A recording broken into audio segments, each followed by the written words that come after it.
Bloomberg Audio Studios. Podcasts, radio, news. I'm Matt Miller. And I'm Hannah Elliott, and this is Hot Pursuit.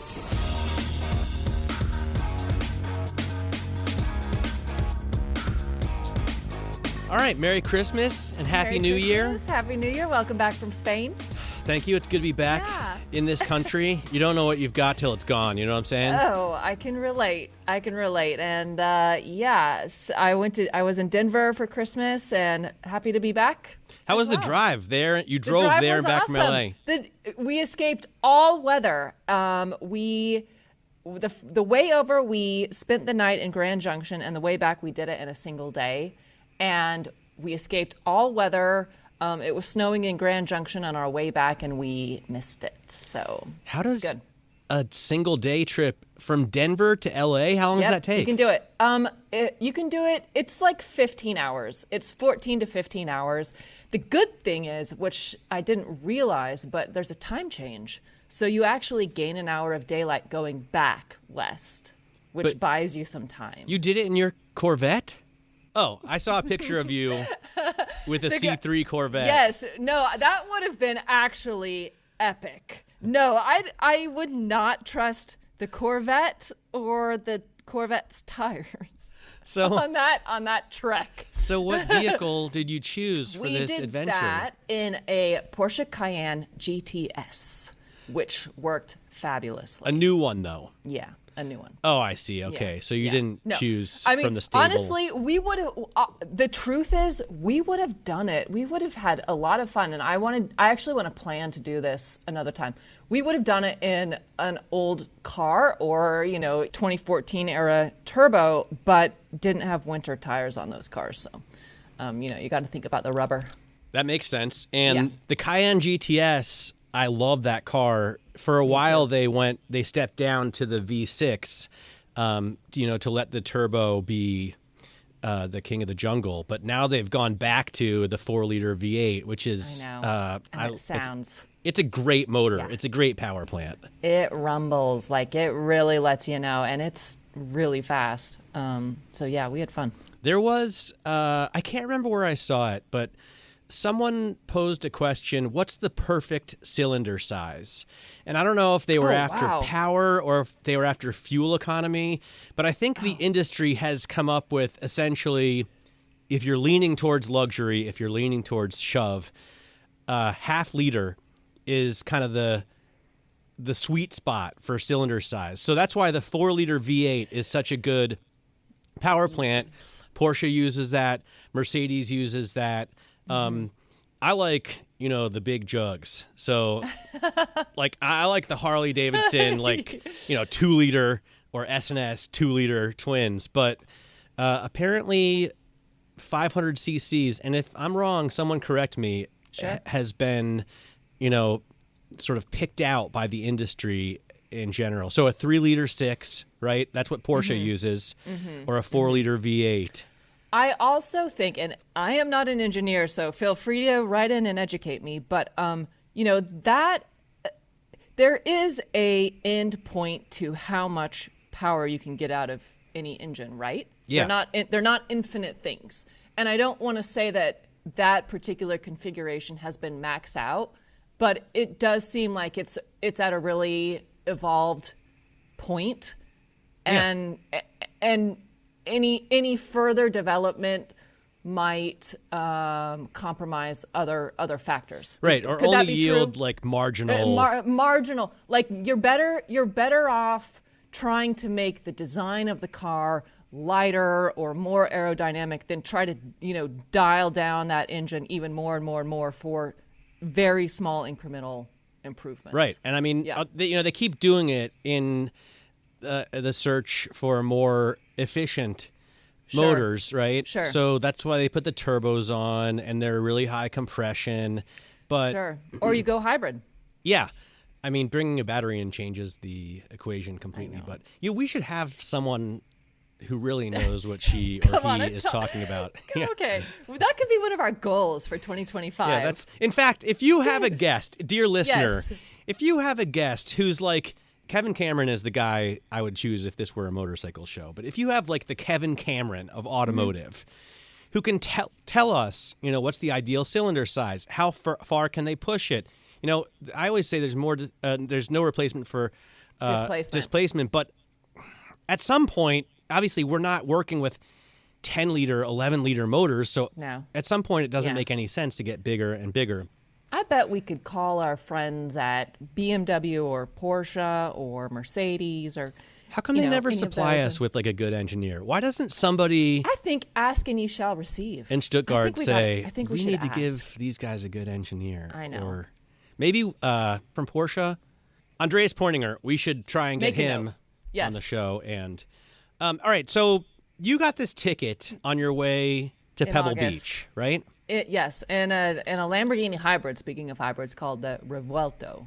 Which I have yet to even see one in person, but God, it's a very expensive, $600,000 plus car, over 1,000 horsepower.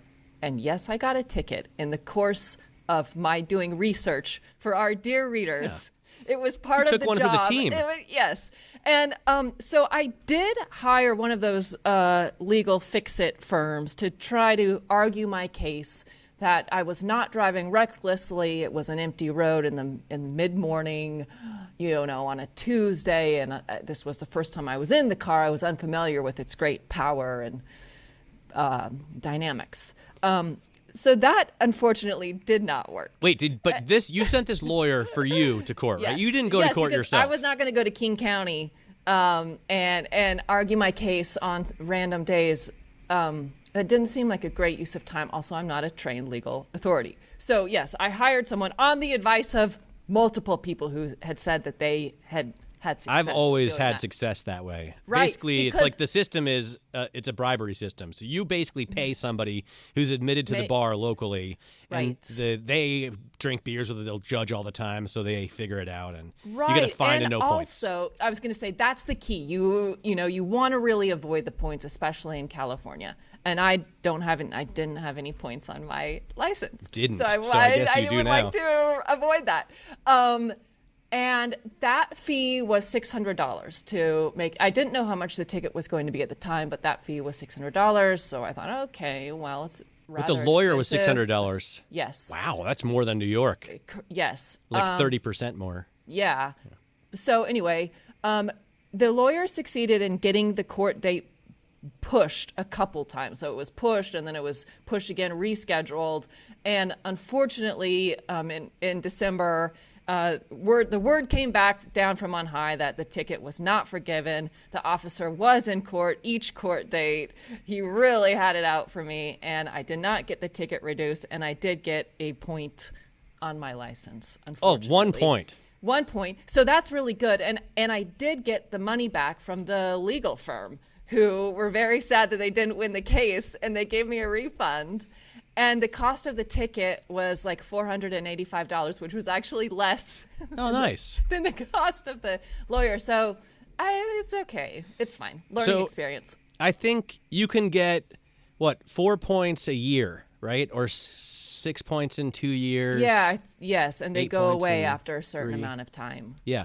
And I'm pretty sure, obviously California is going to be different than New York, but I took like a defensive driving course, which was basically like detention in high school. You show up, the guy shows you a video, like blood runs red on the highway, and then like you do nothing for the next 4 hours, and you get points reduced from your license. That's good. I've heard of that.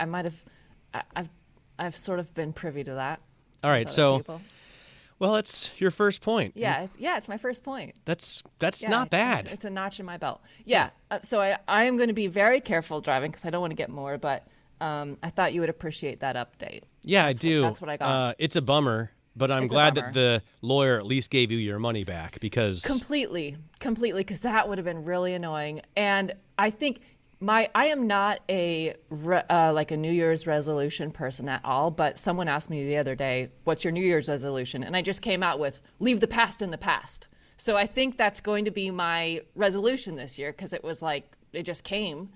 And that ticket's in the past. It was from last year, and I'm actually glad it was resolved. So can move fresh into 2025. Nice. Yeah. I don't think I have any. My New Year's resolution is to buy more motorcycles.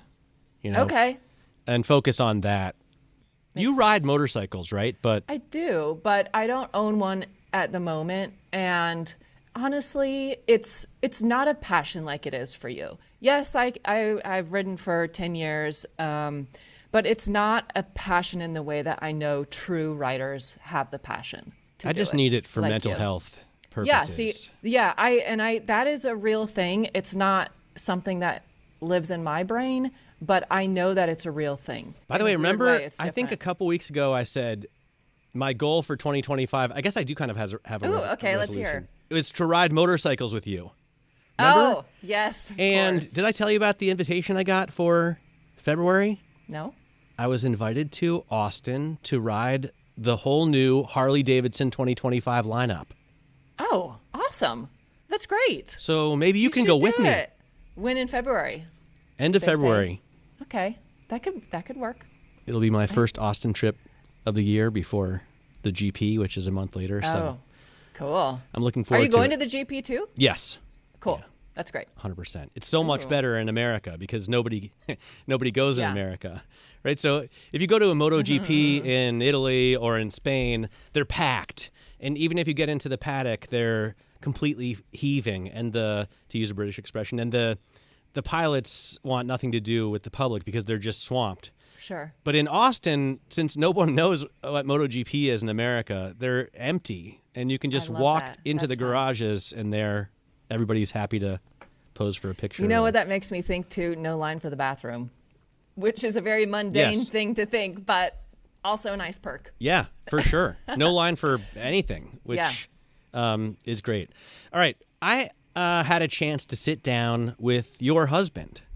Yes. On the eve of... I heard. Or on the day after, the launch of his new project with TWR, the Jaguar XJS, which I had a great time seeing it at the Classic Car Club here and seeing you and seeing everybody. By the way, we saw Alex Roy, who has just achieved the first part of his new full self-driving Cannonball run. Did you see that? Yeah, I did. We should have him back on. Definitely. We should definitely have him. He's going to do it 2 more times. So he's going 3 times coast to coast. That's very cool.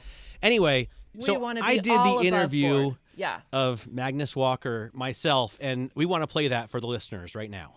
Thank you very much for the invite. I had a great time. The Classic Car Club is a really cool venue. Yes, I was going to say is. It was a really cool venue. It still is. It still is a very, very cool venue. But they're moving, right? They are moving uptown, I hear, like 10 blocks up or something. Anyway, it doesn't matter where it was because the highlight was the car in the center of the room. It's a Jaguar XJS, or it started life as a Jaguar XJS, right? I think one of the more iconic silhouettes out there with the buttresses in the back, at least the hardtop version. Tell me about, first of all, what it is now. What did you turn it into? First of all, thanks for coming out. Great to see you. Not in the suit, which was great. We love to say over there, it's not a Jag, it's a TWR. Exactly. Tom Walkinshaw Racing. So the new iteration of TWR is founded by Tom's son, Fergus. And for those that don't know, Tom Walkinshaw, British Heritage Motorsports Engineering race team. And Tom was a racer.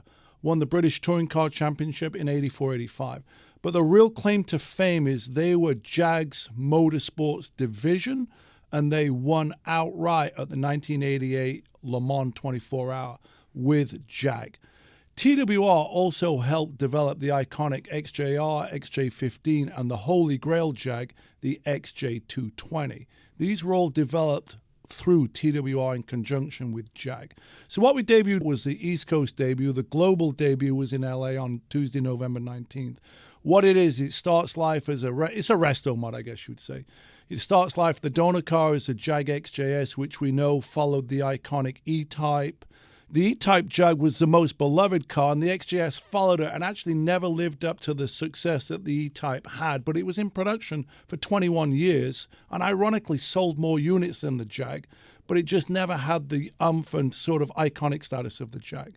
And it was a V12 car. I have one in 1988. It's V12, so you think it's going to be fast. But 3-speed automatic in stock form, these cars are what I call lazy, the Jag version. What the TWR version is, first of all, the engine's pumped out to 5.6 liter, 660 horsepower, 540 foot-pound of torque, 6-speed Tramac manual transmission with an all-new wide-bodied carbon fiber aerodynamic IMSA-inspired, GT Touring-inspired 70s and 80s wide-bodied conversion. It's super light, right? I think I heard a stat that it was only 3,400 pounds. Yeah, yes. It's a lot. It's light. It's got a lot of power. It's two-wheel drive. The only sort of original components to the Donner XJS are the engine block, which has been pumped out to 5.6 from 5.4 liter. Horsepower has been tripled. Like I said, the all-new carbon fiber body sections and panels, all new suspension, 6-pot front piston caliper brakes, 4 rears, 18 and 19-inch wheels with soft, sticky rubber. So it puts that power to the ground. This is not a track car, though. It's a GT car. As you saw, there's plenty of headroom. There's plenty of luggage space in it.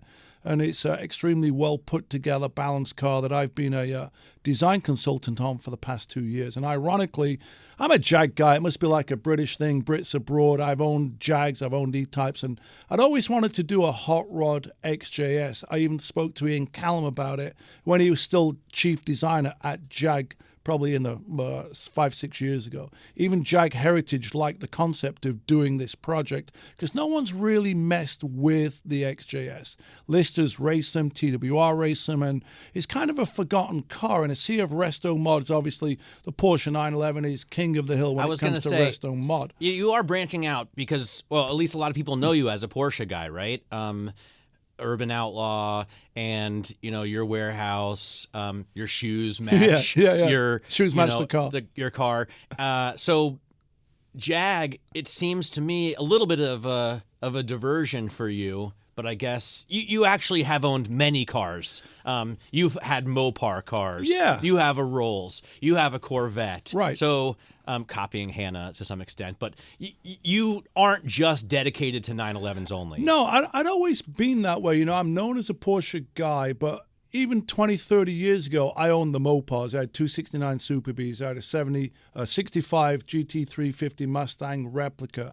I had a 73 Lotus Europa. I had a 79 308 GTB Ferrari. I like variety. So with this project, when they contacted me, not knowing that I actually wanted to do this project, I was contacted, ironically, by a Porsche PR marketing guy called Lee Newton, who was no longer with Porsche, and he was consulting with TWR. He shot me an email out of the blue asking, would I be interested in working on this project, not knowing that it was actually a dream project and something I was interested in. And obviously being partnered up with TWR in a capacity as a design consultant was an exciting project. So I'd visited them in England and worked sort of virtually for 2 years, helping them through the process, hosted the event in LA at MySpace, got the car over to Vegas at the Wynn Hotel during F1 where we displayed it, and then got the car displayed at the LA Auto Show for the final closing weekend after Thanksgiving. So I'd been a design consultant and involved in the marketing and production of actually launching that car to the extent of it's going to be here in New York for 3 weeks. Then it goes back to L.A. We're going to have Jay Leno drive it and do some media stuff in L.A. And then it's on a tour. The goal is they're making 88 of them. 88 is significant because that was 1988 when TWR won Le Mans outright with Jag.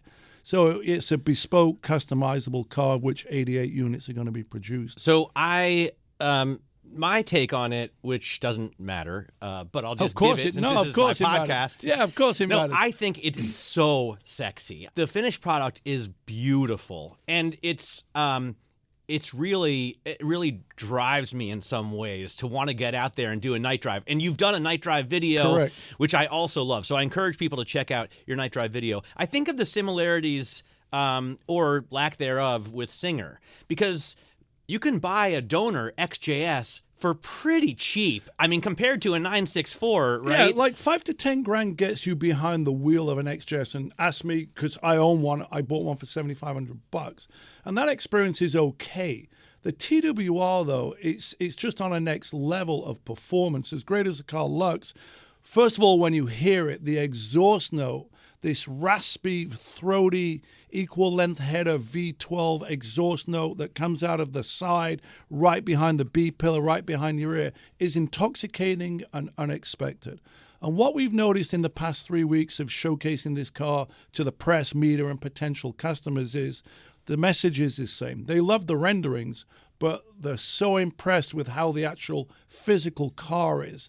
And that's the first actual sort of pre-production car.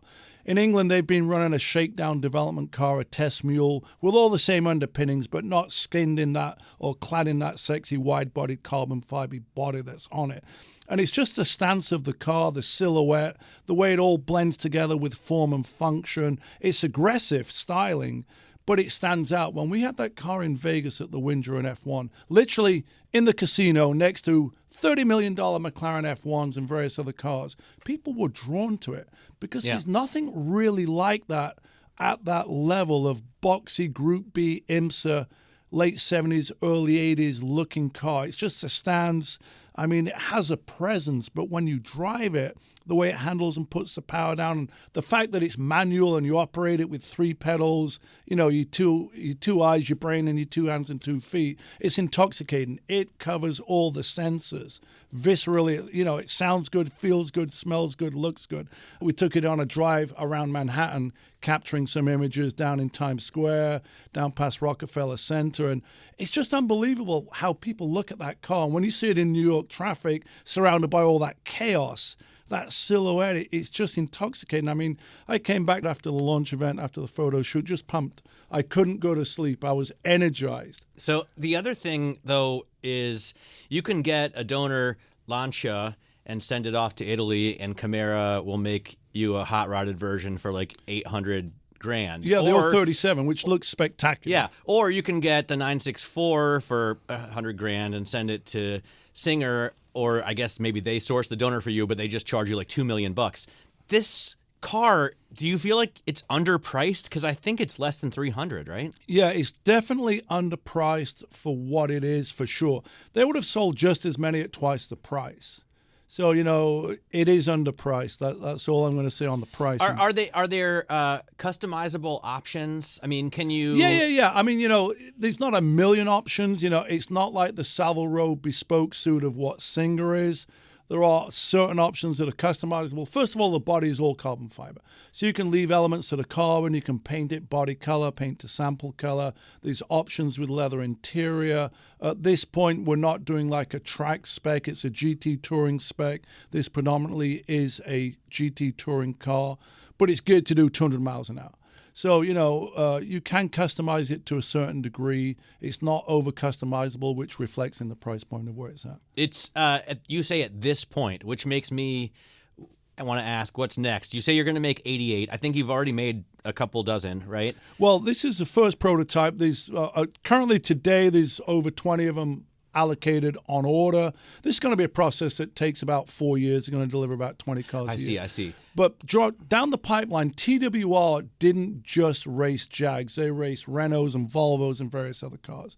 So this is the first development car of which many other will follow, not necessarily all based on Jags. But let me just ask for you, and by the way, guests hate this on the show when they come in for one piece of news and we say, okay, but what's next? Yeah, what's next? For you, like, what else are you thinking of? You've done so much with Porsches. You're doing this right now with the Jag and TWR. But you said that you've talked to Ian Callum about this years ago. Yeah. I'm sure there are other things in your head. Sure. Great question. What about in the automotive world do you find interesting right now? Well, I'm currently doing a project with Automobilia Pininfarina, which is the 95-year-old world-famous Italian design house, pretty much famous for designing the majority of the classic great Ferraris, amongst other cars.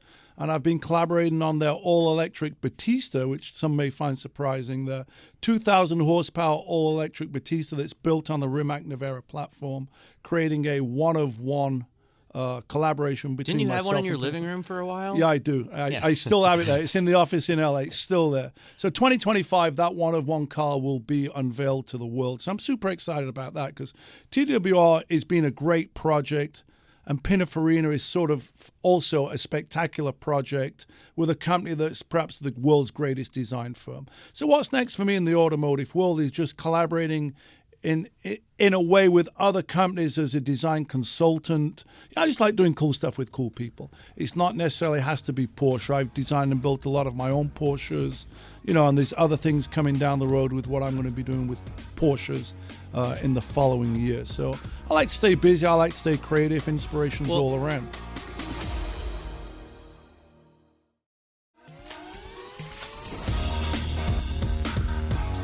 I was walking home with my buddy after the event. That's a long walk from. We were walking back to the garage. All right, and he said, "That's good, man. Magnus is a savant." And I was like, "Yeah, but you know what? He just does stuff. Like when he has an idea, he acts on it. He executes." And I think a lot of people have a lot of ideas that just sort of float in and out. Yeah. Right. The key is starting the idea.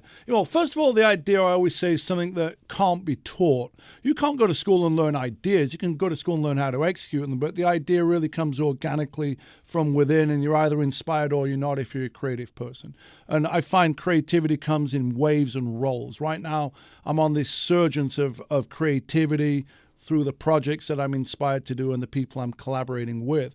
And I think that just keeps the momentum rolling. I've already been approached by a few other people to help collaborate or design or consult on various other things. So I enjoy it. It's something new to me. My background has always been design orientated from the clothing days and restoring buildings and property. And cars are no different. It's like restoring an old building. We've got a 100-year-old house in Hollywood, Hannah and I, that we're restoring. I've got a 120-year-old building I restored. So I like projects. I always say people like to collect, whether it's cars, guitars, watches, whatever it may be. I'm collecting memorable moments, and these are sort of formed by collaborating with interesting people doing cool things. But I think a lot of people find starting a task daunting, and you just seem to dive into something as soon as you. Am I wrong about that? No, you're spot on. I mean, I think a lot of people have a fear of failure.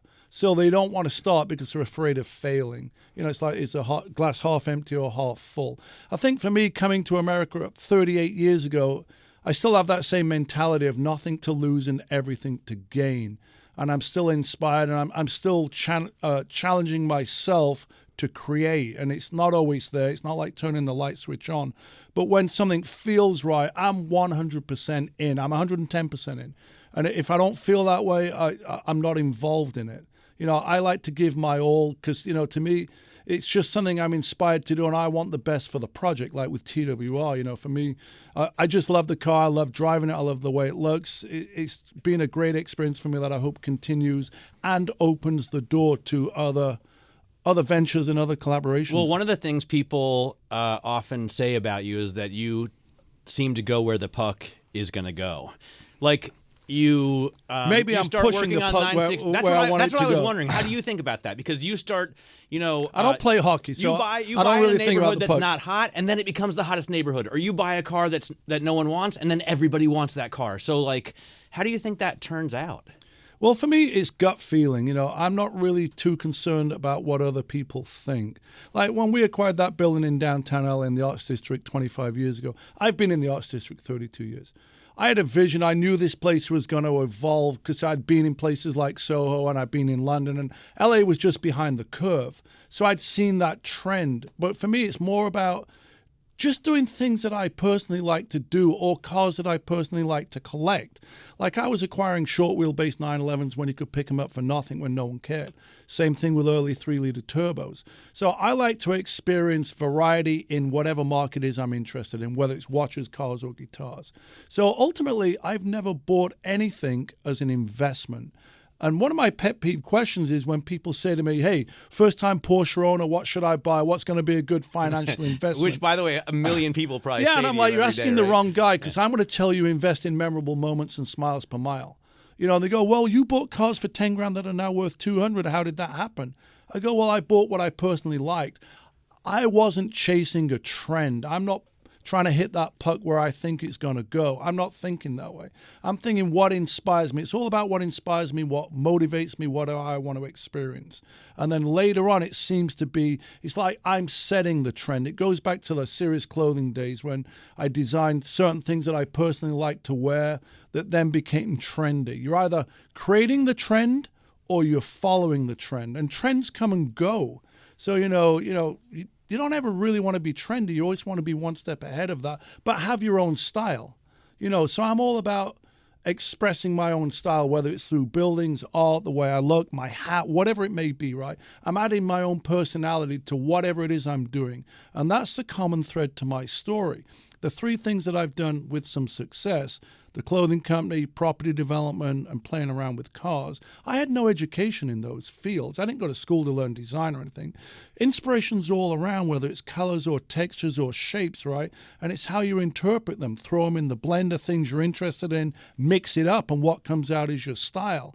Like the way I did my Porsches, I never looked to a sort of copy what the factory had done, Martini livery, Golf livery. I'd take elements from American hot rods and TV shows that I grew up inspired by, which all revolved around cars, whether it was Starsky and Hutch or Dukes of Hazzard or Rockford Files or Kojak or Chips, right? So it was a little bit of Americana, a lot of British motorsports, because that was my background growing up, watching motorsports in the 70s and 80s, sort of the glory era for me. And then this sort of British bulldog spirit of anything's possible, no one's going to stop me doing what I'm going to do, gets thrown in the blender, and what comes out is my style.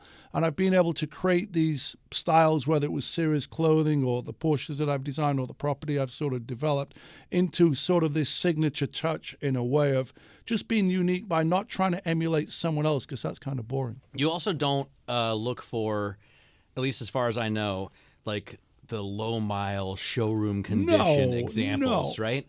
Which I think is really cool. Didn't you buy a turbo that had 180,000 miles on the clock? I bought a 2014 991 Turbo S, one-owner car, probably 3 years ago with 159,000 miles on it. It's now got almost 190,000 miles on it. Most people are not interested in a high-mileage Porsche.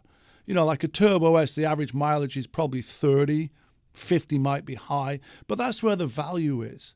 So for me, I'm about back to smiles per mile. These cars were built to be driven. When people want to show me a collection with 0 miles on it, I have zero interest in that. Because where's the story? I heard you talking to McKeel about Irv Gordon and his 3 million mile Volvo P1800. Yeah. I drove that car. Sweet. Apparently, I was the first guy outside of Irv's family and his mechanic to drive that car. And I met Irv when he was still alive. Sadly, he passed away. Irv Gordon is a New York school teacher who put 3 million miles on a 1967 Volvo P1800, which is documented in the Guinness Book of World Records as the highest mileage individually owned, private, non-commercial car with 3 million miles on it. Been repainted a couple of times, engine rebuilt 3 or 4 times. Volvo started keeping track of high mileage cars through the dealers in the 70s. By the late 70s, he had 1 million miles on that. So when I drove that car and I'd met Irv, and ironically, I met him when he was shooting a Volvo commercial in LA in that car, and he had a mechanical breakdown on my street in front of my building. Wow. That was how I met him. So when I got the chance to, do this show, ironically, I drove the car. It was kind of an emotional thing because I was with his mechanic, Nino, this Italian guy, lives in Jersey, and he worked on the car with Irv. So it was like that was the world's greatest story. You get guys like Jay Leno who collect cars and the great storytellers and great custodians, and people love a story. So a car with 0 miles on it, what is the story? Yeah. It's a short, boring one, right? That's the story. Yep. I'm not interested in that. How did Irv Gordon put 3 million miles on the car? He drove everywhere with it. So it's like, why did he do that? Why did he drive? Driving's like meditation for some people, right? For me especially. 100%, yeah. You get on a road where the cell phone doesn't work, your car's so loud you can't have a conversation. I turn my phone off. And the next 2 hours, I'm completely disconnected on this path, this journey. You go at whatever speed you want to go. Sometimes it's fast, sometimes it's not. Clear your head, nothing else matters. You're not really thinking about anything else other than focusing on the drive.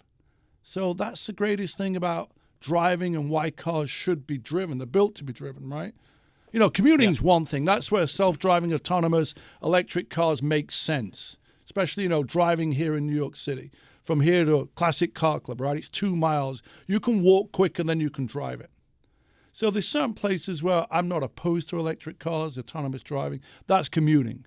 Yeah. Commuting and driving are two completely different things. No, I agree 100%. Without going off on too much of a tangent, we only have a couple minutes left. So one final question about what you have next, because I've watched everything you put on YouTube, and I love the OPP series. And you got too much time on your hands. I recently saw you do like a walk and talk, a single camera shot in like a Porsche graveyard that was unbelievable, dude. I couldn't believe that you made it the whole way, because it's like 3 or 4 minutes long. What's next for you in terms of media content that I can consume? Oh, just doing more cool stuff. You know, I'm actually drawing a blank as to what's next. I mean, there's quite a lot of things coming up, but what is next? 2025 will be interesting. What was that graveyard? What was that? Well, it's another great story. Yeah. Rudy Klein opened, he didn't call it the junkyard, it was called Porsche Foreign Auto Supply, and it was a wrecking yard that was formed in the late 60s, and Rudy Klein would buy these crash salvaged, mostly Porsches and Mercedes, and he had at one time over 1,000 cars that he was dismantling and parting out in the 70s and 80s. But he also collected exotic things, like he had the only one black alloy-bodied Gullwing. Only 29 were made, but only one was black. That hammered down for like $11.5 million. So he collected crashed, wrecked, salvaged, pennies on the dollar Porsche, Mercedes, Bentley, Ferraris. He passed away in 2002, and then the brothers took over. And long story short, the whole junkyard was auctioned, and I think sold for over $30 million. It was a scrapyard. But what made that story so great was Rudy Klein. How did he get all these cars? What was the story? You know, it's just not found. And the take you're referring to is me just rambling on about here I am and this is what it is. But it comes back to, if you're excited and passionate about something, you know, our favorite saying is, you know, a spreadsheet will only get you so far. Passion gets you where you want to go. And I was passionate about sharing the story because, ironically, I'd gone to the junkyard many, many years ago, and that memory had stayed with me, like meeting Irv Gordon in a 3 million mile Volvo. Yeah. So when you're passionate about something, you know, it just evolves and comes out of you. What's next for me, only time will tell. Well, I am grateful that you shared that story and so many others with us, Magnus. Thanks so much for joining us on Hot Pursuit. Great to be here. Thanks. Cheers. I find him to be an inspiring man, Hannah. And I think you have a pretty high opinion of him yourself. Yeah, he's great. He's great. And I have to say, he really enjoys you. And I think you are great at bringing out different sides of him, because sometimes, you know, you tend to get the same questions if you're in certain circles. Yeah. And actually, this is a slightly different circle. And so it's nice. Like I like how you bring out different parts. It's very cool to talk to him, and you know, he's achieved so much, I think, in part, and he would say this, we talked about this, because he just does it. You know, so many people, like, I'm a procrastinator. I have all these ideas in my head, and I have all these projects that I want to start someday, and I never get around to it. I never even remember. And you're doing pretty but he good, like just he's like, oh, I want to make a pink sweater, I don't know. Yes. And then he just does it. I know. He'll just wake up in the morning and do it. So that's a really cool characteristic that I wish I had. But my wife's like that. Is she really? What my new thing is, when I have a project or an idea, I tell her and then she executes. I can't wait to meet her someday. Because I've never actually met her yet, but she seems like a real go-getter. You should go to the GP with us in Austin. She's going too? Yeah. Oh, that'd be She's fun, a bigger actually. MotoGP fan than I am, so. Oh, I love that. Cool. Well, I was going to say, what do you have planned for next week? But even if you have bigger plans, what are you looking forward to? What's coming in 2025 up for Hannah Elliott?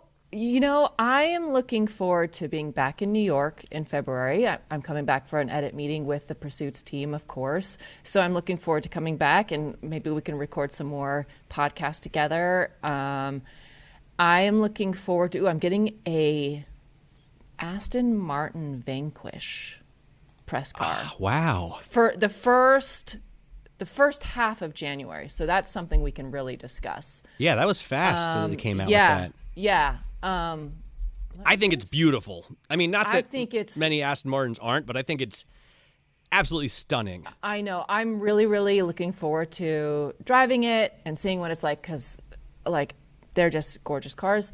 So I'm looking forward to that. That'll be my first press car, I think, of the year. 12 cylinders to kick off 2025. Right? It's good. I think it's very auspicious. And honestly, I'm really fascinated by China right now. I'm looking forward, just like in a general sense, to seeing how China affects the car industry. And I know we've touched on this a little bit, but it's fascinating as we watch what's happening over there affect what our own domestic automakers are doing and what Europe is doing. And nobody really knows what's going to happen, but it will definitely be interesting. Yeah, so I'm looking forward to watching that unfold. I think it is super fascinating. And, in my day job where I comment on financial markets or report on financial markets and ask questions, there was a great story about Klaus Knott, who's an ECB board member. And he was making the point that if we get tariffs put on European goods, and then, of course, they retaliate, it starts a trade war. Sure. Europe is much more likely to turn to China, or to turn more to China than they already have. I just spent the last couple weeks in Spain. There are a lot of Chinese cars there already, and there are clearly more coming. And they're very good at making this like a pretty high-level disposable EV. So, I mean, you don't even need to lease it. You just buy it, and 2 years later, you can be done with it. Not that it falls apart, but it's just cheap. It's just that cheap. Yes. So Klaus Knott was talking about Europe basically importing deflation from China, because if the EU and the US go at it in a trade spat, and start slapping 20, 40, 60% tariffs on each other's products, and obviously automotive is first and foremost, right? They put tariffs on Harley Davidson last time in retaliation. Yes. They're going to be buying many more BYDs. Completely. And it's so, BYD actually has a bus factory in California. They don't make passenger cars here, but somehow there's a loophole where they're manufacturing buses. They've got factories in Mexico, in Canada. And yet, it seems like most analysts think there's no way that Chinese vehicles will be allowed to be sold in the U.S. I don't know. They already are.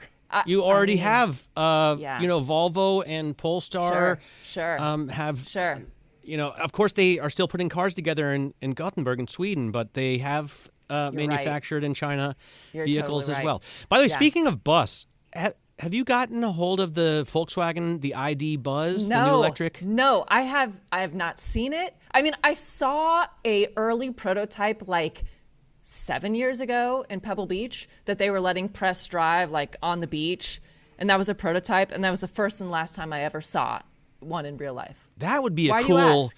Because I keep thinking about what you're driving to.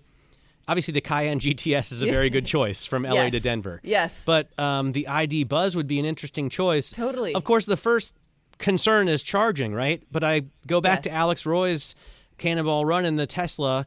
He took off, we were with him, from New York City and then drove across the country. I read that he spent less than 6 hours charging. That's wild. That's crazy, right? Was that on his LinkedIn account that he posted? Yes. I got to deep dive into that because I kind of scanned it and then posted it. But it's a lot of details because he knows so much about, like, he's really technical. He's so into it, right? Yeah. But 6 hours. Yeah, less than 6 hours charging on a cross-country trip in an electric vehicle. Now, he has the benefit, obviously, the supercharger network, but it would be interesting to see if that's all. I mean, I feel like I would spend more than 6 hours at gas stations, right? Yeah, plus just like getting out and stretching, pee breaks, grabbing a hamburger, got to stop by Applebee's or something. Letting the dog out? Yeah, completely. So we should get a hold of an ID Buzz to figure that out. Yeah, that's a great idea. And also we should have Alex come back on at some point. Well, maybe when you're here in February. That'd be perfect. We get him back in the studio. Cool. All right. Cool. That's all we have time for today, but we'll see you back here same time, same place next week. Happy New Year. Happy New Year. Write to us. Thank you for listening to us. We really appreciate you and love you, and we love hearing from you. And this is so fun for us. And Matt, as you know, it's such a joy. So thank you. Yes. It's been great. Thank you very much. Thank you, Hannah, and thank you, dear listener. I'm Matt Miller. And I'm Hannah Elliott, and this is Bloomberg.